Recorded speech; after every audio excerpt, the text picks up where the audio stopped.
Official figures of the landslide that took place yesterday in Yaounde, the nation's capital, put the number of persons who died from the landslide at 14. 14 persons are reported to have died after a landslide that took place at the Damas neighborhood in Yaounde yesterday, and so many figures are circulating, but officially we are told 14 persons lost their lives, and we are going to be coming back to what actually happened out there in Yaounde, where we are told that members of families and friends were taking part in a funeral ceremony, and unfortunately, as we are going to be better told by our Yaounde-based correspondents on what happened, we are going to be looking at other aspects that took place. Many informations are circulating, but we want to get to the root of what is happening. That is why we're doing this special edition of this program, even as we await the match of the Indomitable Lions, a very crucial match that is going to pit them to the Serbian national team. With me in the studio here is Masatatok, who was just talking with you guys some moments ago to also discuss on what actually took place in Yaounde. Good morning. Good morning, Leo. Well, it is true that it is now common knowledge that officially 14 people died. About a dozen of them are under intensive medical care at the Yaounde Central Hospital, according to information or according to an interview granted my media prime late last night by Center Regional Governor Nasiri Paul Beya. But I'm sure many questions will come to mind when it comes to talk about such catastrophes, Leo, because it's not the first time things like that are occurring, and then many more people are dying. People are dying. Who should take the blame and who is to be brought to book? That simply remains the question, Leo. Okay, we are going to be joined live from Yaounde by Bo Elvis, who went on ground to gather information on what took place in Yaounde. Good morning, Elvis. We're glad to have you.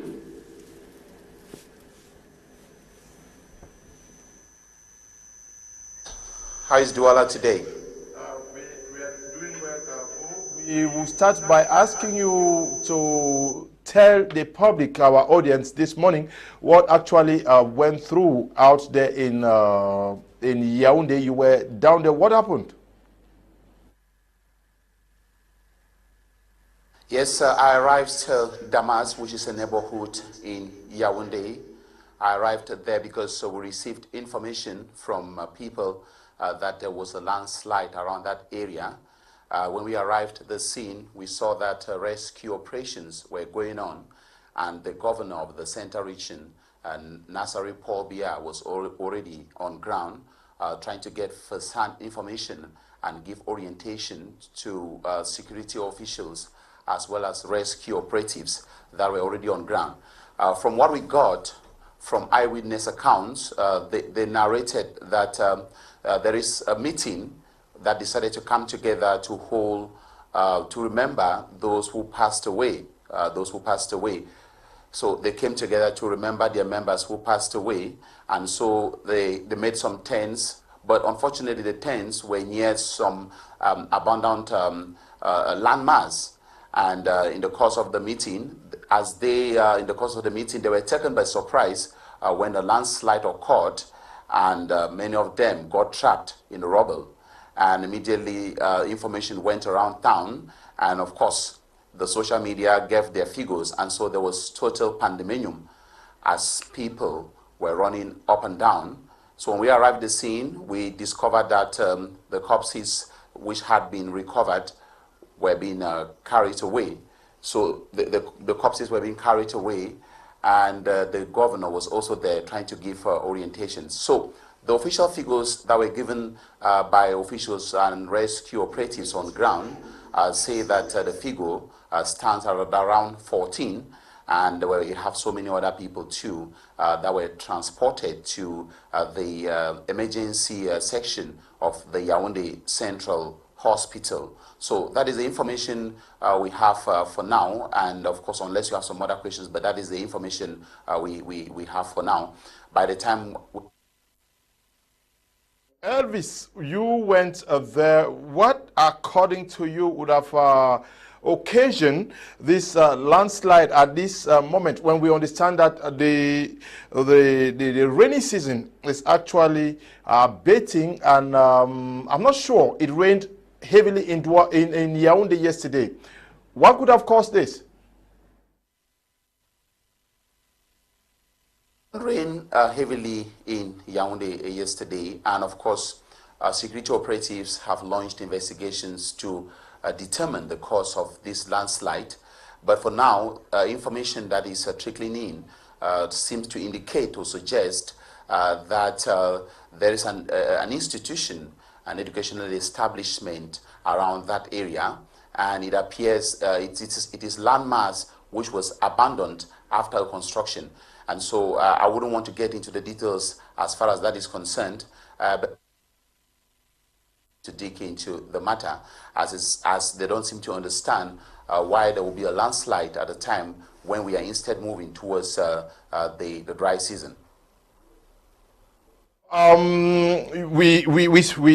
You had an interview with some of the persons that were on ground yesterday. A survivor. You spoke with a survivor. Let's take a listen to what he had to say.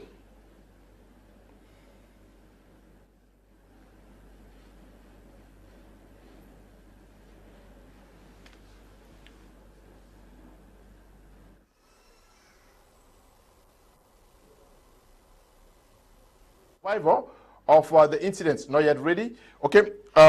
Elvis, I'll be coming back to you. Let me get to Chris Obi, who is with me in the studio. Chris, a very, very unfortunate situation to note that we are losing people at this time of the year when the heavy rains are almost going away. It is very unfortunate, Leonard, and then it is equally very unfortunate to realize that following information we just got from our correspondent Elvis Bo, that I mean the place, the theater of action is just separate or is in between a small playground and the residence, or should I call it the private house of the Lord Mayor for Yaounde 3, which means something, I mean, it's not the first time, or I want to say, this is not the first threat. People have been playing on that pitch. Quarter guys have been playing on that pitch. And that such an event should be organized, and then people die, this number of people perish, is certainly a call for concern. If I'm permitted to say, Leo, that I will certainly put it that it brings to mind the question about, or brings to light the question about civil protection and environmental protection too, because I don't know if Bo was fortunate to talk to somebody from the Civil Protection Department out there at the Ministry of Territorial Administration to be able to really see what happened there, or what were the precautionary measures taken by the governor during the interview he granted our own Bo Elvis out in Yaounde, because certainly something must have been said before or while waiting for the investigations proper to be carried by the appropriate quarters, Leo. Okay, by appropriate quarters, Bo Elvis, I will get back to you. We are looking at what happened in Yaounde yesterday. Have you gotten back to the location this morning, or has Rosine or any of those with whom you're working in Yaounde got back there to confirm the figures as announced officially? And also for those who were injured? Thank you, Leonard. I think since we were preparing for the breaking news, immediately after the event, we had to rush to the office to do some stories, and also, you know, prepare for this live program in the morning, because it was already too late. And so I think we had to do this breaking news event first. I think probably after this, we have to rush back to the area to get an update of the situation, because by this morning, we should be having new developments as far as rescue operations are concerned, to try to understand the number of people, whether the figures have changed, to also try to understand whether those that are in the emergency section of the Yaounde Central Hospital are recovering, and to also try to see the reaction that is coming in from families. Just to also indicate here, Leonard, that those that are in Yaounde yesterday will confirm to you that they received lots of calls. They received lots of calls because people were calling in from every angle of the country to try to find out about how their loved ones are doing. Because as you know, when such events occur, especially tragic events, all family members all over the world are concerned about their relatives who are based in Yaounde. So we are going to try to follow that angle which you are suggesting, of course, to try to rush to the site to get new images of the situation on ground, and also to try to see the reaction that is coming in from the Civil Protection Department of the Ministry of Ministry of Territorial Administration, because as you know, they are the ones who can better explain what could have caused this and what Cameroonians can do at this particular point in time to prevent the occurrence of such tragic events. You live in Yaounde, and we know that Yaounde is very, very hilly, and we have so many persons living in such hilly locations, dangerous locations that have been indicated already as risk zones. What are the people saying, especially after what happened yesterday? Exactly, Leonard, another very beautiful angle which we have to take a look at. And of course, I have already been talking to some people since last night. As you know, Yaounde is having many new quarters. When you go to places like Bisson, you're going to discover that there are lots of new quarters because, as you know, due to the insecurity situation in some parts of the country, Yaounde is witnessing an increase in the number of migrants that are coming in to settle. And as you know, when they come in to settle, they are probably not going to settle in quarters like Bastos, Biamasi. They have to look for new areas. And there are so many such risky zones in the nation's political capital. But what are they going to do?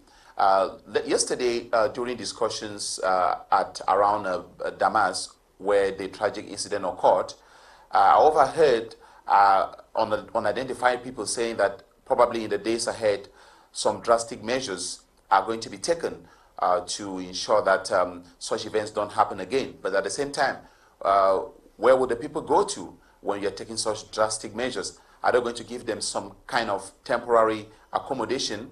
It's something really difficult to handle right now. But I know, based on my discussions with those that are living in risk zones, they are concerned about the situation, and I am sure that the government will try to see what they can do to ensure that even if they have to be displaced from such areas, they should at least have some temporary places where they can settle and take care of their families. Families, Chris Obi has a question for you. Hi, almost the entire night out there in Yaounde 3 subdivision, precisely at Damas. What are the security measures put in place by the time you were leaving Damas very late into the night? What were the immediate security measures put in place there, knowing fully well that people live around and that some of the houses untouched around where the disaster took place? And then what exactly can you coin as the words that came from the governor's mouth in the short interview granted to you?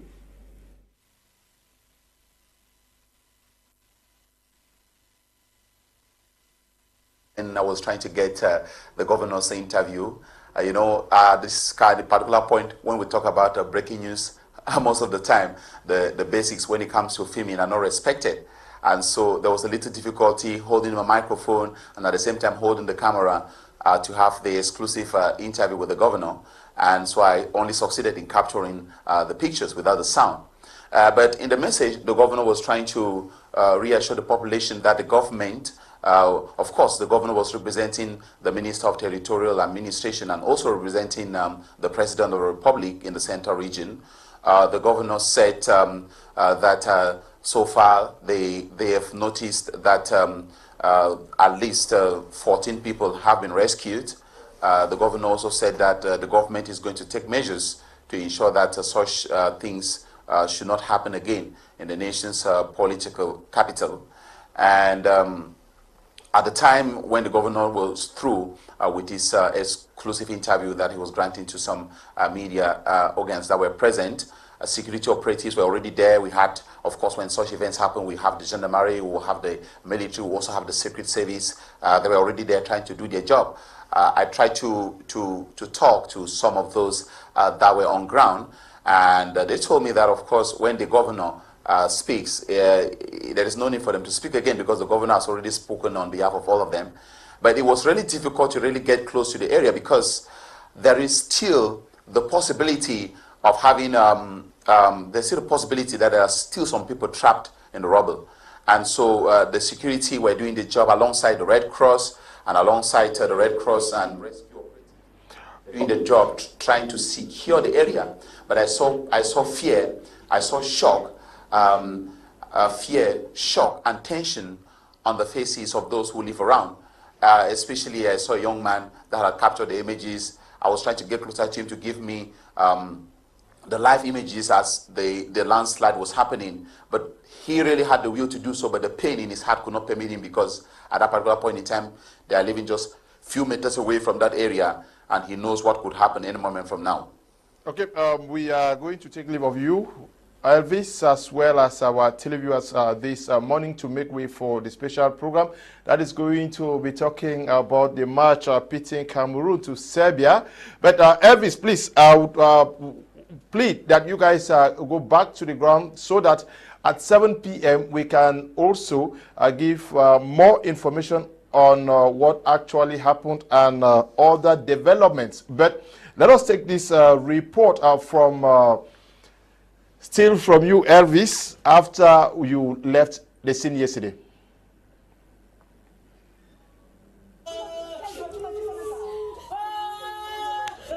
It is 9 p.m. and we are led to this home at the Damas neighborhood. They have lost a family member.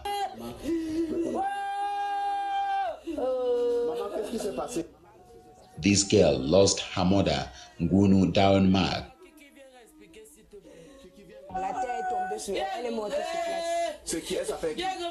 Madame Yaounde Damas.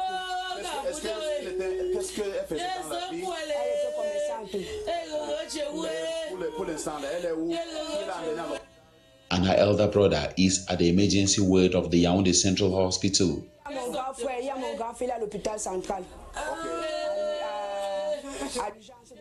This reporter overheard some unidentified people suggesting that order might be brought to the area any moment from now.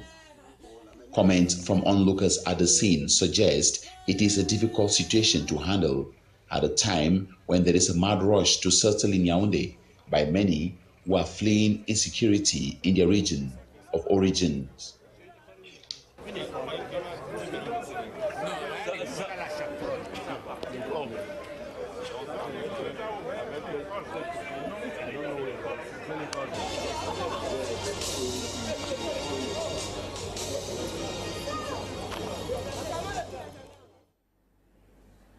Okay, we are going to take leave of you.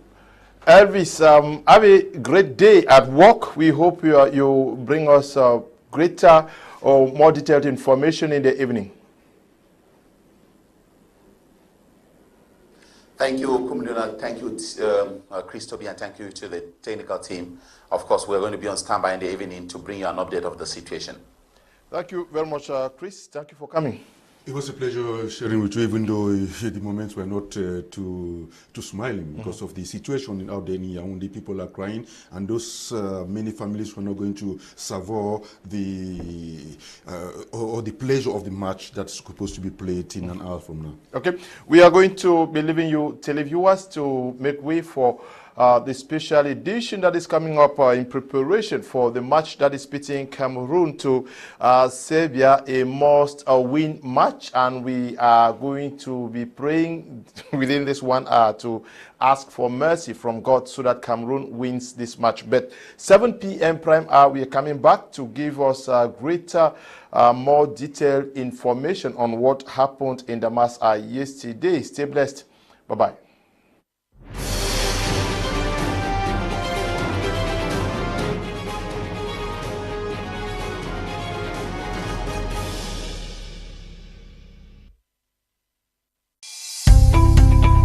Welcome to a new world of TV broadcasting.